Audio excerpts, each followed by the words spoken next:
Welcome to First Unitarian Society of Minneapolis, the birthplace of Congregational Humanism.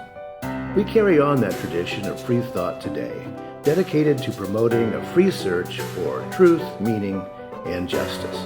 Our web address is firstunitarian.org. I'm David Breeden, Senior Minister. Welcome.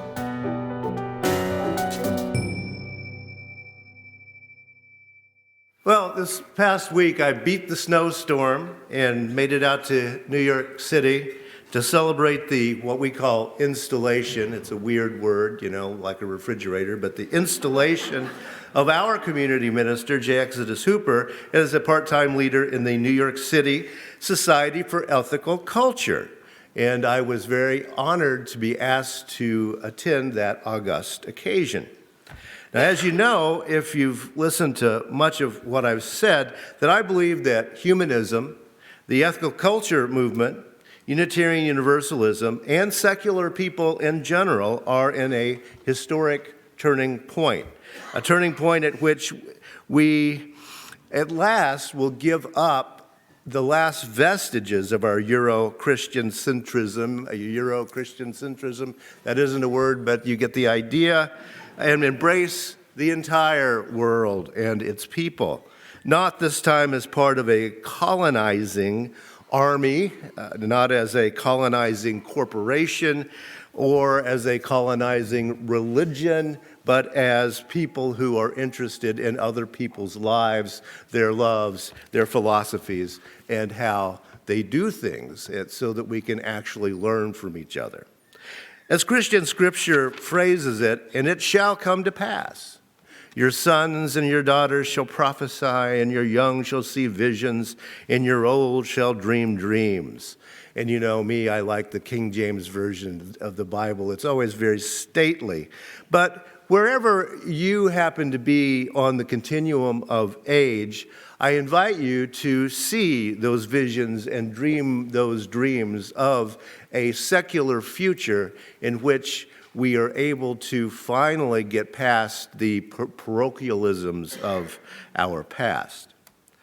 And yeah, I'm an old man and I dream dreams, and my dream is that people of a liberal religious spirit will at last reach out and heal all of the old wounds that we have created together. And I'm very glad to welcome our new members on this journey. We've been here for a long time. We've gone through a lot of changes, and we need to change more.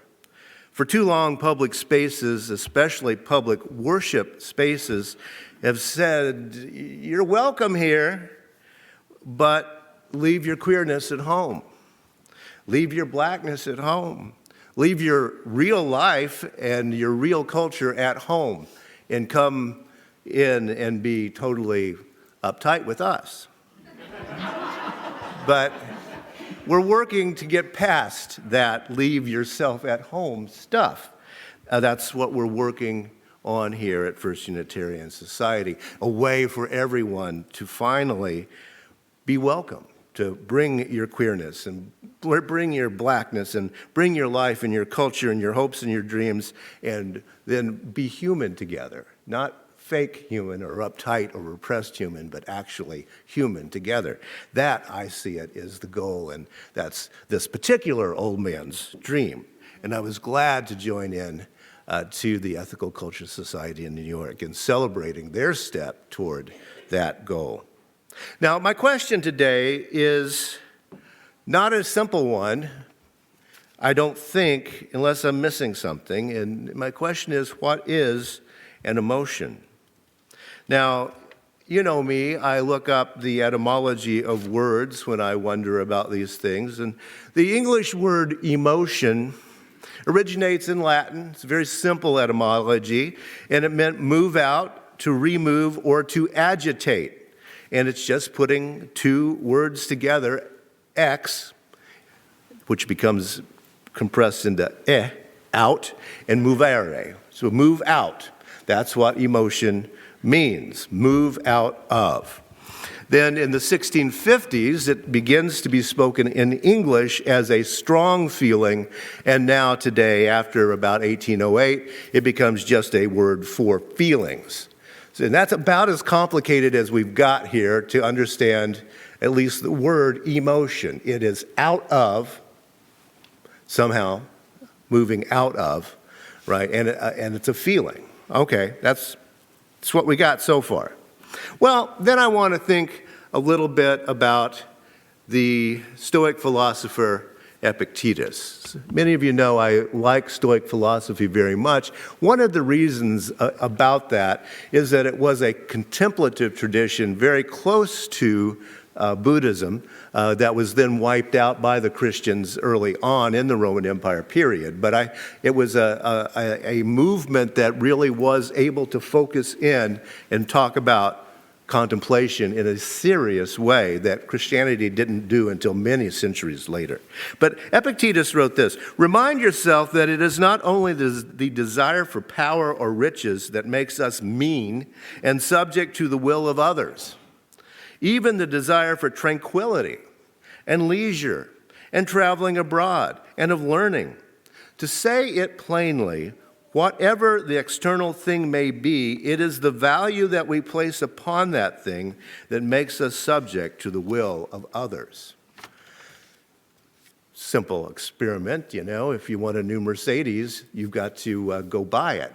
And so the will of others will tell you how you're going to go about doing that. It goes from that to love to vacuuming the floor. Epictetus says this: "Therefore, what is the difference between saying, 'I am unhappy, I have nothing to do, I am bound like a corpse to my books,' or saying, 'I am unhappy because I have no time for reading'?" Well, allow me to repeat that so you can think on that. What's the difference between saying, "I am unhappy, I have nothing to do, I am bound like a corpse to my books," or saying, I am unhappy because I have no time for reading"? All right? Clearly, the difference is in attitude. It's about the subjective creation of how we make ourselves, allow ourselves, somehow to get that emotion going. But it is our brains telling us this. Now, the theme for February has been the path of love. And so far, I've talked about how the English language itself is sparse in defining the word love. We've got one word for it. The Greeks had 6. I've talked about love as being an emotion, how we see falling in love to be also the hard work of loving your neighbor and your enemies. It's not just about falling, it's also about work. And as I pointed out a couple of Sundays back, the translation, "love your neighbor as thyself," is incorrect as a translation because Greek has more words for love. Rather, the point is the respect for your neighbor as for yourself, which is different, isn't it? Love your neighbor as thyself is sort of, "What? That guy? Are you kidding?" And then you just kind of give up, right? Because, how am I going to love that guy? But respect, that's easier to work on, isn't it? To have respect for your neighbor as for yourself. That's a goal that we can actually reach toward. Respecting our neighbor can be worked on. It's not about falling in love with your neighbor. Our challenges become even more complicated, though, as we look deeper into this. The Christian religious tradition, which permeates our culture in ways we don't even see, the Christian tradition doesn't have much to say about subjective reality. If you grew up in Sunday school, you may have noticed that. It just doesn't talk about your subjective emotional feelings. You just do it. And belief is a forcible thing within this thing. It's not about feeling, it's about forcing yourself to do these things. Now, I know I'm painting with a broad brush, but you're getting the idea. Subjectivity is not what it's about. Early Christianity stamped out the contemplative traditions of Stoicism, Epicureanism, and other Greek movements. And contemplation, by which I mean working on your own mind, right? What's my consciousness like? That kind of contemplation became only the work of the professionals, the monks and the nuns, right? And that got moved into and off of the plate of the peasant in the field, right? So it was simply moved over and made a profession at that point. The combination of de-emphasizing the subjective experience and the challenges of even understanding what love is when you're speaking the English language team up to create some serious problems in the Western world, I think. Again, the question is, what is an emotion anyway? It's something that pops up and goes out? Okay. The fact is, people studying the question still have not come up with a real definition. If you look at different fields, you get different kinds of answers to what is an emotion. What does contemplation even mean? Is emotion only what happens spontaneously? And now, given these questions, we have to start with the basics. And if you've looked at emotion wheels, and there are lots of them online, right, they try to start very basic: happy, mad, sad, scared, maybe. Or sometimes it's bad, fearful, angry, disgusted, sad, happy, surprised. All right? So, okay, so I feel something, I'm having an emotion, right? And how do I categorize it? Let me look up my emotion wheel, and then I can have a response, right? And that's exactly where the contemplation traditions say, no, you've got this wrong. The sequence is not stimulus response, right? But rather stimulus, decision about how I'm going to act, response. And as a matter of fact, traditions such as Taoism, Buddhism, and Stoicism, and the contemporary movement called mindfulness that are kind of a Reader's Digest of all of those, all say that the only freedom that we have is our freedom of action between the stimulus and the response. That's your only place you get a choice. If you make the same choice every time, you're making the same choice every time. But you have made a choice to do that. All right? All you have is now. Very basic Buddhism and Stoicism. Now, that's exactly what Epictetus is saying when he asks, what's the difference between saying, I am unhappy, I have nothing to do, I'm bound like a corpse to my books, or saying, I'm unhappy because I have no time to read? You see, you have time to read or you don't. That's the stimulus. Okay. But between the stimulus and the response comes the spin. And that's what your brain is doing to us, whether we know it or not. What Epictetus is saying is that we can be happy or unhappy about just about any situation, just about any stimulus.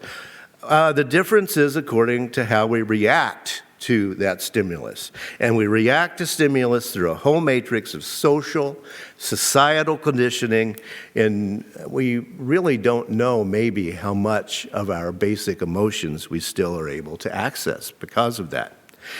If you've ever been taught that real men never show emotion, then to any stimulus, my reaction is going to be, I'm a man, I don't have emotion. I'm going to be emotionless, no matter what I feel, right? This is where the toxic masculinity comes in. Where is that energy going to go when you're telling yourself, this is what I have to do? A lot of people have spent a lot of time thinking about this. Now, let's say that something makes me angry. I know you can't imagine it, but imagine Rev Kelly saying, David, you are really getting on my nerves. Now, as a hillbilly male, I was taught to never show anger, right? Anger is the most fearful thing that a hillbilly male can show because we have guns and we know how to use them, and we don't have emotions. So we're very angry and very dangerous a lot of the time. So I learned to appear never to get angry. Okay, well. So when Rev Kelly says, you're lowering a sow's belly, which I've seen movies in which Texas people say that, right? Right. That's right. I would never. But I can't get angry about that. I can't pull out my shooting iron like they do in the movies, all right? Everything in my upbringing says I can't show anger. So how do I react? As a hillbilly, I'm going to say, Kelly, I'm so sorry, right? I don't know what's wrong with me. Tell me. I can't feel anger. So what do? I just have to weep and say, I'm sorry, aw shucks, right? Which makes me angry inside, right? So you see the problem, right? For me, the natural reaction, anger, has been replaced by my societal upbringing. Therefore, it has become automatic stimulus for me, actually, at this point, to feel anger, get the stimulus, and not reflect and have no anger, right? Because I might immediately jump naturally to apology at this point. No, I don't feel emotion, right? So, you see, that's how the stimulus works. Now, let's take a more literary example. Henry and William James are famous psychologists, novelists, et cetera, et cetera. Most people have not heard of their smarter sister, who was very, very gifted, Alice James. Alice James was not allowed, as a Victorian lady, to do very much in the world, but she did keep a diary. And in one place in her diary, she said, "Oh, if a lady could only say damn."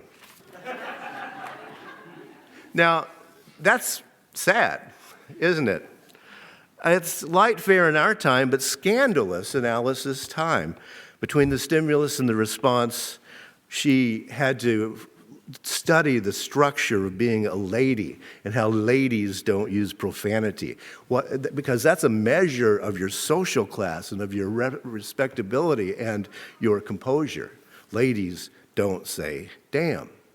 That's the challenge. It's difficult to know what, if anything, is intervening between our stimulus and our response because we have so much social baggage that has been packed in to do this. And then we get told to be authentic. Well, what the heck is an authentic response? I don't even know, which is what therapy is for, and contemplation, right?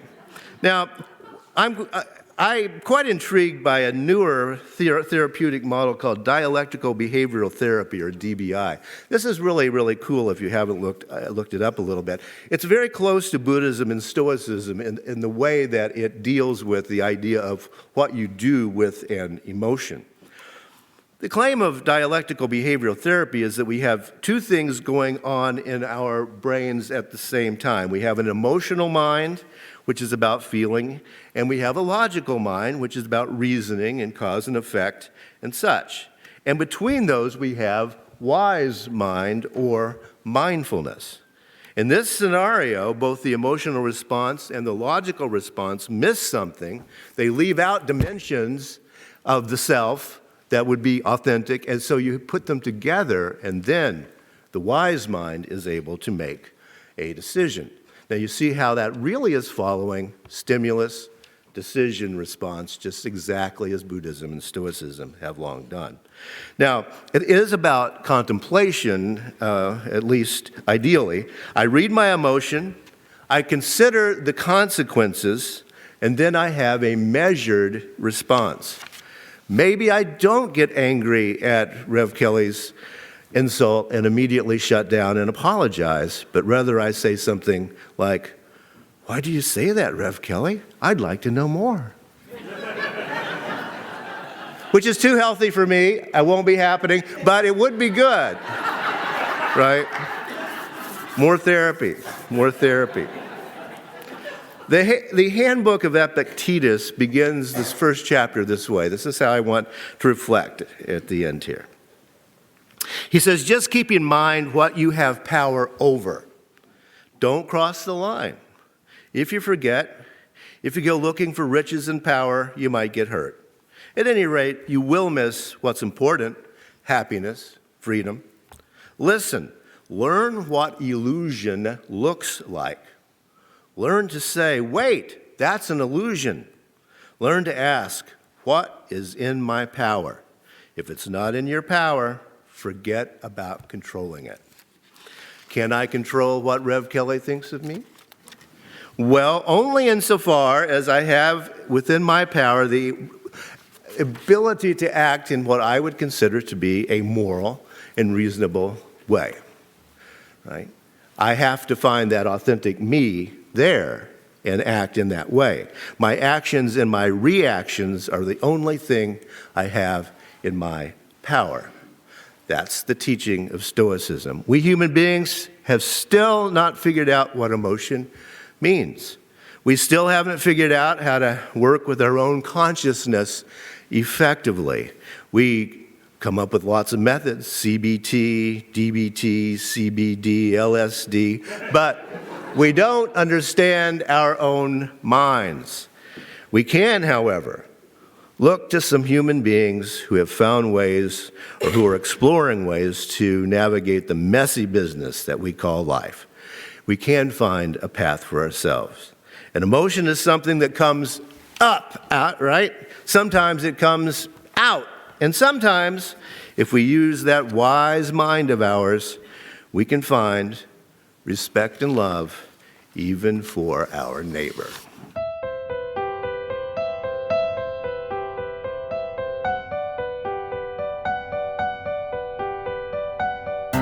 Thanks for listening. You can find much more about humanism and what's happening at First Unitarian Society in Minneapolis by visiting our website at firstunitarian.org.